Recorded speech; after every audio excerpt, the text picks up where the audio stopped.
What's up, guys? Welcome back to Newswave. Yesterday, news started to break that a massive, an insane leak was hitting Nintendo and the Pokémon company, with all kinds of info getting out there around current and future Pokémon games, and we have a lot to go over with that here today.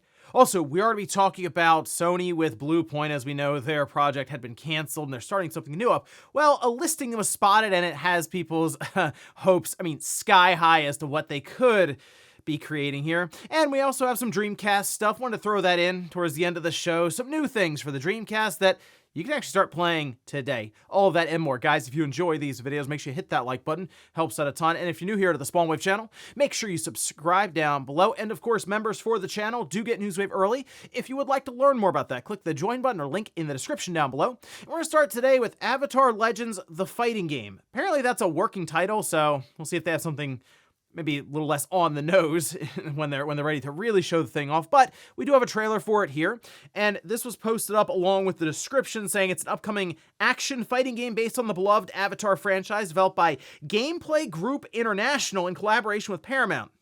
Slated for release on Steam, PlayStation 4, PS4, living on into 2026, PS5, Xbox Series X, S, and Nintendo Switch 2. It said coming summer 2026, so still waiting to see more information, of course, as we go. The art style, it seems like it lines up. This, I think, would hit a lot better for me if I was at all familiar or into the Avatar series, but seemed like a lot of Avatar fans were hopeful for this, excited at least from what they're seeing, with some cautious optimism around it. It comes down to how much money, of course, these companies are willing to put behind these sorts of games, and fighting games as it is hard to get it perfect. So hey, at least there's something, I guess, new for Avatar coming up. But let me know what you thought about the trailer, especially if you're someone who's really into the Avatar franchise, what you think about this fighting game. Oh, and we have Square doing what they do best, and that's re-release Final Fantasy games. Here, though, looks like something set up for the holiday season with Final Fantasy VII Remake and Rebirth. In fact, there's a dual pack you can see.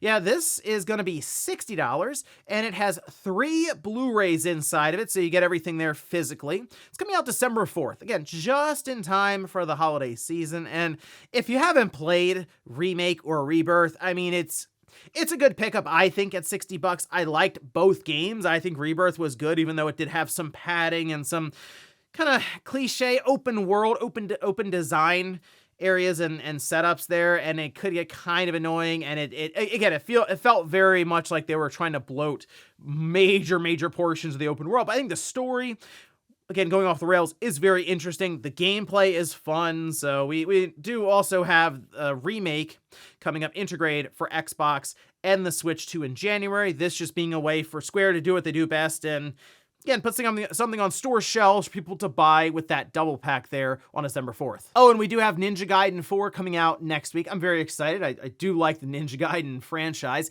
And there are some questions around how Microsoft is working when it comes to publishing games, as we have seen some even on the PlayStation 5, where it's like a launcher on the disc, and you have to download a large portion. So we're always looking around for internet required or download required for some of these Xbox published games. But Ninja Gaiden 4 did break street date. It's out there early on the PS5, and you can see this image was shared over on Reddit. It doesn't look like there's any kind of internet required or download required in sight, and the person's already been playing through it, and it seems like everything is on the disc. So great news there. I want to pick up Ninja Gaiden 4 physically. It's also available then, of course, on Game Pass starting next week. But I did get Ninja Gaiden Black 2, the remade one for Ninja Gaiden 2, and I got that on the PS5, and it worked well. It looks great on the PS5 Pro, so I might also grab Ninja Gaiden 4 then on the PS5. A classic series. If you haven't played it, again, there's many ways still to play Ninja Gaiden, even going all the way back to the original Xbox, say through backwards compatibility on the Xbox console. And guys, with some of the quick news out of the way, let's get into the bigger stuff. Let's start right away with, an insane leak that has hit Nintendo and the Pokemon company. Of course, Nintendo, like a third owner of the Pokemon company, so this being something that would work to really catapult the Switch 2, not only early on, but even later on its life. Nintendo's not happy about this one, okay? And there are still questions around how all this even happened, and the running theory, of course, is that an employee at the Pokemon Company, clicked a link in an email they weren't supposed to, and then you have phishing attempts happen, get the info, log in,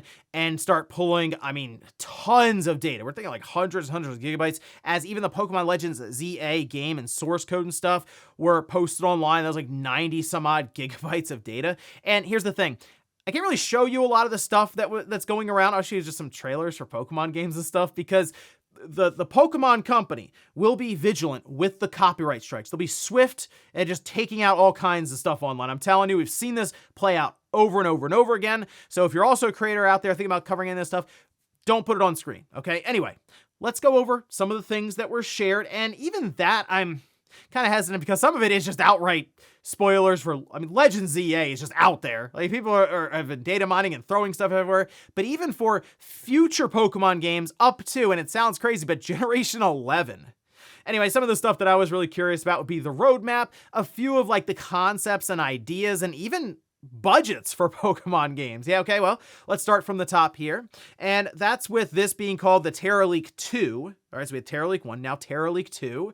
Pokemon Gen 10, it was originally planned for 2025, now set for 2026, and it will be a Switch 2 specific title. We're not expecting a Switch 1 version of this, but there will be 2 versions, and it seems like it's going to be themed with wind and wave. Now, originally we thought it was winds and waves, but it appears in the design documents as just singular wind and wave. So, okay, I guess that works. And then we have in 2027, Pokemon Legends Galar, and they used a Xenoblade Chronicles X image as like a pitch for the game. So people are thinking this is going to be a much more robust and open world almost design for the Legends, what's now being a series, a franchise at this point. And then going to 2030, Pokemon Gen 11. Yes, that's how far the design documents and information, as they are planning out multiple years. But if you think about it, it's really 2025 to 2030. There's also discussion around DLC already being planned out, but the one that really caught my eye was this Seed project. So I guess call it Project Seed. It's in development. It looks like 2028 or later, but it's an online multiplayer game that would connect multiple regions from previous games. So like regions from even the first Pokemon games, like Red and Blue, all the way up to some of the later ones. So the way it's described, it's almost like an MMO, which is really interesting because then that would just run alongside of all these other games coming out on its own.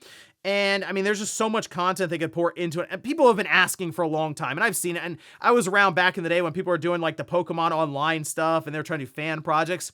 There's always this belief that we could see some massive scale like online MMO for Pokemon, and then it just plays out like you saw the show, where you just go off on this big adventure, and there's not many guardrails up or anything. It was always kind of that thought process, and sort of what it sounds like this Seed project would be. The budgets were kind of interesting too, caused a lot of conversation, we'll say. Pokemon Legends ZA, estimated $13 million budget.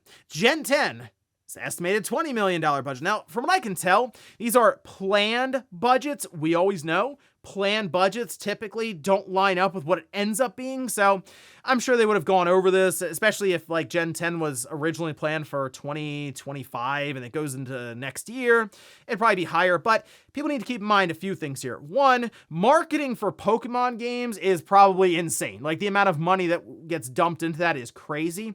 And two, developing games in Japan, it's just flat out cheaper than in the US. So like if they developed all these Pokemon games in the US, it'd probably be much more than these budgets, but it's not going to reflect great when people see that number leak out and go, wait a minute, these games make a lot of money. I mean, we see some of these Pokemon games sell, I mean, if you look at like Scarlet and Violet, it's at 25 million copies plus. You do the math and you go, wow, that's a lot of money. You feel like they would have put more into these games in terms of the budget. And yeah, that was my thought too. I said, wow, it's really that cheap, but it seems like they make it work. And that's the thing. The Pokemon games now just have such low expectations that people saw the buildings in ZA and they were just flat images. Well, apparently in development, they were 3D rendered and they had to get rid of them and put images on the side. I assume just because of some of the limitations for the Switch 1. But hey, there's the Switch 2. Maybe they can update. They probably won't. So, but also there are images going around. I will say this, that I saw online from this leak that people are thinking lines up with what, like Gen 10, they're going to use a new engine apparently for this. Those images are like internal concept renderings, as in, hey, this is what we think it can look like, doesn't necessarily mean that's what it will look like. All right. So I don't know if I'd set myself up with those kind of expectations because, I mean, again, the budget. So, and it's Pokemon. Like, they're going to sell a ton of copies. It almost feels like no matter what. So keep those expectations in check. But wow, a ton of information. Things keep flowing out. I'll link down below to a couple of places you can check. Just understand, you'll probably see some information around Legends ZA that may spoil that for you, but the roadmap, some of the info coming out that people are discovering is quite interesting to see kind of a behind the curtain look at how the Pokemon company, which is a private company, is run. Next up, let's talk about Bluepoint Games, as they had their previous game canceled. That was supposed to be this God of War multiplayer live service game, and it was so weird to hear that that's what Bluepoint was working on. Well, it got canceled, and now it appears they're moving on to something else, and we know what that means. PlayStation 6 game, might as well start lining that up now. But there was a job post, a listing that was spotted that has people very hopeful for what their next game is going to be. We can see this though. This is over on Tech4Gamers, where they spotted a job listing for a senior combat designer, confirming the team's next game is based on third-person melee combat. In fact, they have this highlighted under the minimum qualifications section, saying solid understanding of combat systems and mechanics for third-person melee action experiences. Okay. So, what was Bluepoint known for up until apparently this God of War multiplayer thing didn't pan out? Yeah, they were known for remaking stuff. What's the game that people really, you see where I'm going with this? People were looking at that and went, I don't even want to say it out loud. But is this Bloodborne? It might be. I mean, again, it's like this perfect storm where you feel like it should line up for a launch for the PlayStation 6, as they did Demon's Souls. That worked fairly well. Bloodborne would certainly move some units. But then people would go, does it have to be PlayStation 6 exclusive? I mean, probably not. But hey, if you want to sell PlayStation 6 consoles, you call the Bloodborne community's bluff, right? Now, I think that'd be a good game to have cross-gen, obviously, since Bluepoint most likely can make it work. But the other thing, I've seen some people go, well, hopefully Sony sends them back to just doing remakes. That's what they're good at. You don't have to overthink it, Sony. And even if Bluepoint wants to do all kinds of other stuff, you go, look, we bought you guys because there is that belief of return on investment, and remakes are sort of your wheelhouse. So let's try one of those. If that works, maybe we'll look at something else. Hey, they could remake the first God of War from the PS2, and at that point it'd be way back when now, more than 20 years. So it could do that. But I hope that Bluepoint gets back to that though, remaking and setting themselves up for success rather than having to hear about their project getting canceled behind the scenes because Bloomberg or somebody has to reach out. Next up, let's talk about MindsEye. I know, I can't believe either. MindsEye, still in the news. Well, here it's more about the studio Build a Rocket Boy than anything else, and other treatment of employees at that time while developing the game. This we can see over on VGC, where they say MindsEye studio Build a Rocket Boy is being sued by union members over alleged mishandling of layoffs. So in June, there were reports that MindsEye, the developers, were being laid off, and that was like immediately after just about the launch of MindsEye, which did not go well, to say the least. A very, you can even say embarrassing platinum. It's quite easy to get, but hey, at least it's something you could put on your gamer card there. Anyway, what's happened here is there is an open letter that estimates that a UK majority of 250 to 300 workers across the company have been laid off, and claims studio is at fault, saying, quote, "These layoffs happen because you repeatedly refuse to listen to your workforce's years of experience, resulting in one of the worst video game launches this decade." Okay, well, they have many accusations that we can see VGC has kind of boiled down a couple of bullet points here, saying a lack of transparency and communication, overtime that reached unbearable levels with a mandatory 8 hours per week in the 4 months leading up to the release of MindsEye, and a mishandling of the redundancy process. Employees have received misinformation, been handed dismissal notices with the wrong notice periods, and been put in the wrong team so that their performances were scored with the wrong people. Well, they have some demands here. So one, a public apology for this mistreatment of employees and proper compensation for laid off employees. Two, the option for remaining employees on redundancy notice to either work their notice period or take payment in lieu of notice. A concerted, meaningful, and documented effort to improve conditions and process within the company. A commitment to use official external partners to announce or to action any future redundancies and prevent unfair treatment. I don't know how long they think this Build a Rocket Boy place is going to be around. I mean, they're basically saying, hey, Leslie Benson, you got to get out of the way. Like, the studio almost needs to run itself if it's going to survive. But I don't really know what else they're going to do after MindsEye. Like, there was that whole thing of they were going to try to like revive or repair MindsEye and bring it back as this whole new thing. And it hasn't worked. So it was basically a dumpster fire when the game came out. It continues to burn now. I don't really know what's going to happen from this, but something tells me we'll probably be hearing more and more about how Build a Rocket Boy is just kind of phasing out, maybe even quietly behind the scenes. And this could be something that they either settle with or come to some kind of resolution behind the scenes, and then they just quietly disappear. That just wouldn't shock me. I don't think there's much of a future here for MindsEye or even the studio behind it at this point. And in our last bit of news, let's talk about the Dreamcast and some games you can play on it right now. This is pretty cool. I saw this was floating around on social media, you can see. And this is over on orcface.com. This Dream Disc 24 saying in 2024, the Dreamcast community developed a series of brand new game demos for the Dreamcast 24 Game Jam in collaboration with Orcface Games and Psyop Studios. This free disc contains the top 10 games from the competition as decided by a panel of judges. And you can see some of them here: Sky Pirates, Diffuse Ball, Black Hole Descent, The Eternal Sleep, Starship Madness, Trick Truck, Order of Titan, Murph's Big Puddle Fishing, and more. It's just a fun thing to see people creating like their own games, like so homebrew and stuff here for the Dreamcast. Still, as this is from 2024, but they do have what looks like a compilation physical edition that they're taking pre-orders for now, and they're selling, and it's estimated at $0. It seems like you would just cover the cost of shipping, or if you don't want to do that, they just have the CDI file. You can download it and load it up, I guess, on your GD-EMU or a Dreamcast emulator. I guess you'd be able to also burn it to a disc. I have the GD-EMU, so I can just throw this on an SD card and start playing it. I just think it's awesome that the Dreamcast still gets interest from developers, indie developers, to just try making games for it. They have the big game jam for it. Seems like they're gonna do it again, I guess, for this year. So hey, the Dreamcast, I said before, impressive system when it came out. And the fact that it's still rolling along now, I mean, we're 2025, still rolling along, still having a lot of interest, not only from the homebrew community and the hacking scene, but just in general from developers. So cool stuff. Again, I'll have a link down below in the source if you want to check it out. You can, I guess, put a pre-order in if you want the disc itself. It seems like it would have a sleeve and artwork, or download it and play it on your own Dreamcast or through an emulator. And before we go to the comment of the day, we'll take a look at the poll that I posted up yesterday, where I ask, what's your Metacritic score prediction for Pokemon Legends ZA? 45% are saying an 80 to an 84.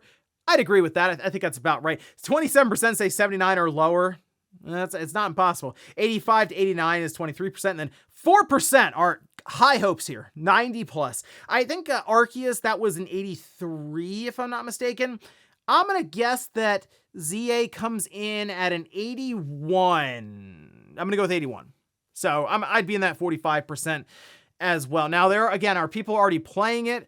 I've seen some people do like quick little impressions and reviews, and they're really high on the game. But I would also assume if you're somebody who got the game early or were able to find the ROM file online and really wanted to get playing and loading it up, you're probably a big fan of Pokemon. You might be a bit skewed on that one. However, I'm more curious about everything taking place in this one city, and if that will be able to hold up to Arceus, that felt maybe a bit more varied. And also, that was the first real Legends game we had, so there was an impact of just kind of like first impressions and first time playing it. But we'll see what happens. I think in a couple of, well, tomorrow, yeah, maybe tomorrow, I guess tomorrow, we should have reviews go live. I mean, the game's out on Thursday, and really by tomorrow, it'll technically be out in Australia, so it shouldn't be too much longer, and we'll see who guessed right here on the Metacritic score. And we'll finish up with the comment of the day, as you're seeing here. This is from NXT Doc, who says, I don't believe anything any Xbox executive says, especially Satya, Phil, Sarah, Matt, Aaron. That's what happens when you regularly double talk. Yes, this is the thing I've seen now. Even when getting responses from Microsoft, like their spokespeople, no, I don't believe him. That is a thing that is constantly going around. And you're right. I mean, Microsoft will say one thing and then a few months later do something completely different. I see people always point to it's just 4 games. And then before you know it, we're probably going to see Halo on the PS5 here. I'll just tell you now in a couple of weeks. That is going to, that's going to be an interesting one to see online, how people react to Master Chief next to the PlayStation logo, playing Halo with a PlayStation controller. It sounds disgusting, but I need the asymmetric sticks. That's how it works with Halo. But we'll see. I think again in a couple of weeks when it most likely gets shown off at that Halo World Championships. But yeah, the Xbox brand is in a bad place right now. If you can't even somewhat trust or believe what's being said by these companies that their console's not going away and that they will still have systems and so think about that for a minute. People are looking at them going, I don't know if that's true. And we're talking about them making another system for next generation or them just stocking systems in stores. That's really where we are right now with the public perception online in Microsoft, the Xbox. And ladies and gentlemen, that's going to do it here for Newswave. If you enjoyed this video, guys, hit that like button. If not, hit the dislike. Leave comments down below about everything we talked about here today. If you missed yesterday's Newswave, I'll leave it up here in a card. Or maybe you want to hear about how Nintendo is having some other issues with hackers, apparently with their website. I'll leave that in the video right below it. Thanks guys for watching, and I'll see you next time.